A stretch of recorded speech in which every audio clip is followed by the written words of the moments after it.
अगस्त्यमयी कालतापनमयी धर्माचार्यमयी मुक्तकेलीश्वरमयी दीपकलानाथमयी विष्णुदेवमयी प्रभाकरदेवमयी तेजोदेवमयी मनोजदेवमयी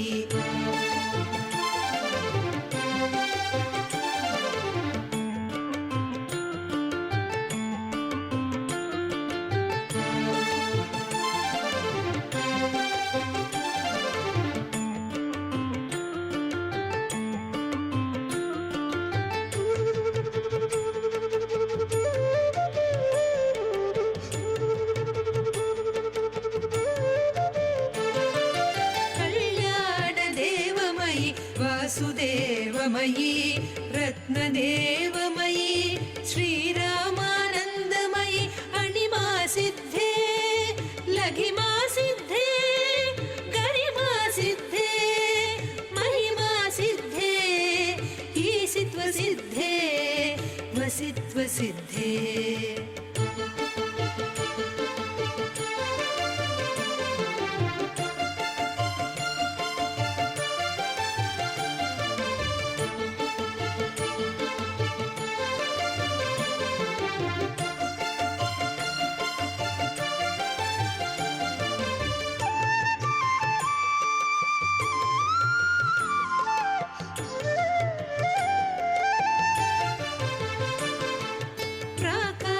सिद्धे भुक्ति सिद्धे इच्छा सिद्धे प्राप्ति सिद्धे सर्वकाम सिद्धे ब्राह्मी माहेश्वरी कौमारी वैष्णवी वाराही माहेन्द्री चामुण्डे महालक्ष्मी सर्वसंक्षोभिणी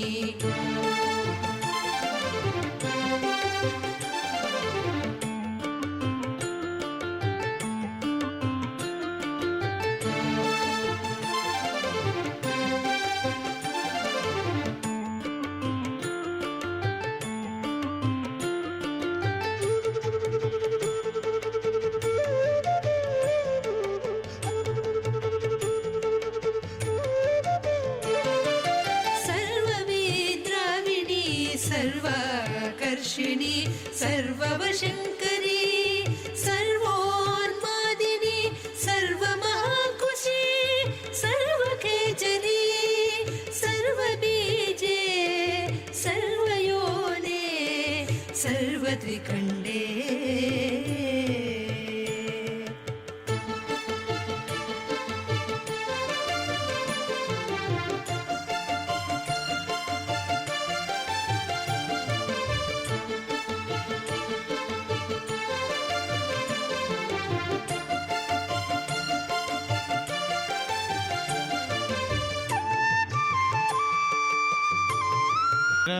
यमाग्रजं छायामार्तण्डसम्भूतं तं नमामि शनैश्चरम्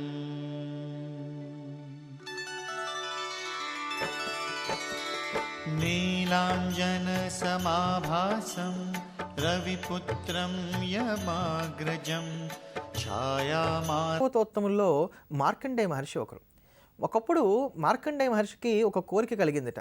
ఈ బ్రహ్మాండ కోట్లలో ఎన్ని తీర్థాలు ఉన్నాయో అన్ని తీర్థాలలో కూడా నేను స్నానం చేయాలి అని చెప్పని వెంటనే ఆయన బ్రహ్మగారి కోసం తపస్సు చేస్తే బ్రహ్మదేవుడు సాక్షాత్కరించి, నాయన నీ కోరిక చాలా కష్టసాధ్యమైనటువంటిది, ఎన్ని బ్రహ్మాండాలు ఉన్నాయో అందులో ఎన్ని వేల కోట్ల తీర్థములు ఉన్నాయో చెప్పడం అసాధ్యం, వాటన్నిటిలో కూడా స్నానం చేయడానికి అసలు నీకున్నటువంటి కల్పాంత ఆయుర్దాయం కూడా చాలదు, అందుకని వీటన్నిటికీ కూడా సారభూతంగా ఉండేటువంటి ఒక తీర్థాన్ని గురించి చెప్తాను, అందులో స్నానం చేసినంత మాత్రం చేత నీవు సమస్తమైనటువంటి తీర్థాల్లో కూడా స్నానం చేసిన పుణ్యాన్ని పొందుతావు అన్నారట. వెంటనే మార్కండేయ మహర్షి స్వామి ఆ తీర్థం ఏమిటి అని అడిగితే, చతుర్ముఖ ప్రజాపతి అయినటువంటి బ్రహ్మగారు తిరుమలలో ఉన్నటువంటి స్వామి పుష్కరిణీ తీర్థంలో కనుక స్నానం చేసినట్లయితే ధనుర్మాసంలో వచ్చేటువంటి శుద్ధ ద్వాదశి రోజున నువ్వు సమస్తమైనటువంటి తీర్థాల్లో స్నానం చేసిన పుణ్యాన్ని పొందుతావు అని చెప్పారు. వెంటనే మార్కండేయ మహర్షి వచ్చి ఇక్కడ ఉన్నటువంటి స్వామి పుష్కరిణిలో స్నానం చేసి స్వామివారిని సేవించి తరించాడు అని చెప్పని మనకి వెంకటాచల మహత్యం తెలియజేస్తున్నది. ఆ క్రమంలోనే మార్కండేయ మహర్షి స్వామివారిని దర్శనం చేసినప్పుడు పులకాంకితుడై చేసినటువంటి స్తోత్రాలలో వినా వెంకటేశం అంటూ సాగేటువంటి స్తోత్రం ఒకటి, మరొక స్తోత్రం వెంకటేశ్వర వజ్ర కవచం. ఈ వెంకటేశ్వర వజ్ర కవచాన్ని కూడా మనకు అనుగ్రహించినటువంటి వారు సాక్షాత్తు మార్కండేయ మహర్షియే.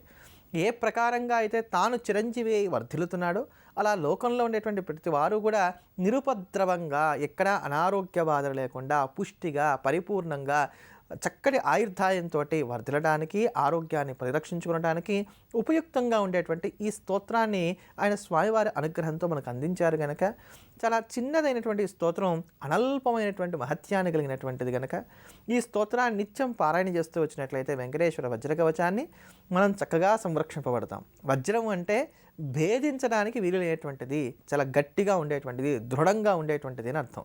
అలా దృఢంగా మనందరినీ కూడా ఒక కోటలాగా రక్షిస్తుంది కనుక దీనికి వజ్రకవచము అని పేరు. ఈ వజ్రకవచంలో చెప్పబడినటువంటి రక్ష అంతా కూడా స్వామివారికి సంబంధించిన రక్ష కనుక ఇది వెంకటేశ్వర వజ్రకవచము. ఈ వెంకటేశ్వర వజ్రకవచాన్ని రోజు కూడా పారాయణ చేస్తూ వచ్చినట్లయితే ఇంట్లో నుంచి క్షేమంగా వెళ్ళి లాభంగా తిరిగి మళ్ళీ హాయిగా మన ఇంటికి రాగలుగుతాం. అటువంటి పరమాద్భుతమైనటువంటి ఆ శ్రీనివాసుడికి సంబంధించిన వెంకటేశ్వర వజ్ర కవచాన్ని మనం అందరం కూడా శ్రవణం చేద్దాం. ధన్యులమవుదాం.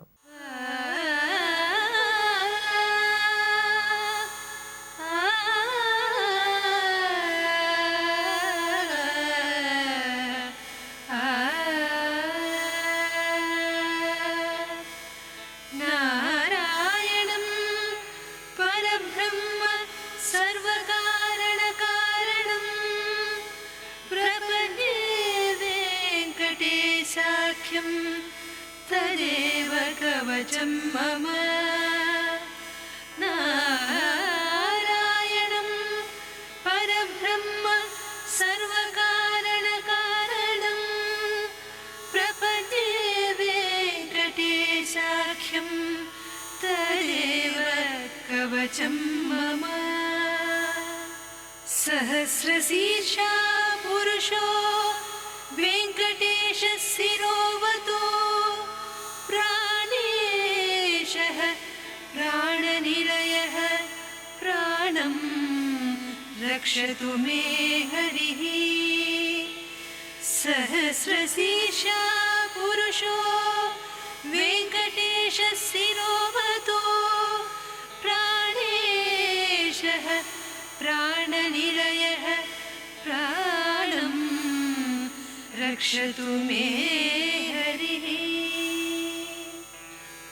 ఆకాశరాట్ సురానాథ ఆత్మానం మే సదా వదో దేవదేవోత్తమః పాయాద్దేహం మే వెంకటేశ్వరః. ఆకాశరాట్ సురానాథ ఆత్మానం మే సదా వదో దేవదేవోత్తమః పాయాద్దేహం మే వెంకటేశ్వరః. సర్వత్ర సర్వకాలేషు మంగాంబాజానిరీశ్వరః పాలయేన్మామకం కర్మ సాఫల్యం నః ప్రయచ్చతు. సర్వత్ర సర్వకాలేషు మంగాంబాజానిరీశ్వరః పాలయేన్మామకం కర్మ సాఫల్యం నః ప్రయచ్చతు. యయేతద్వజ్రకవచమభేద్యం వెంకటేశితుః సాయం ప్రాతః పఠేన్నిత్యం మృత్యుం తరతి నిర్భయః.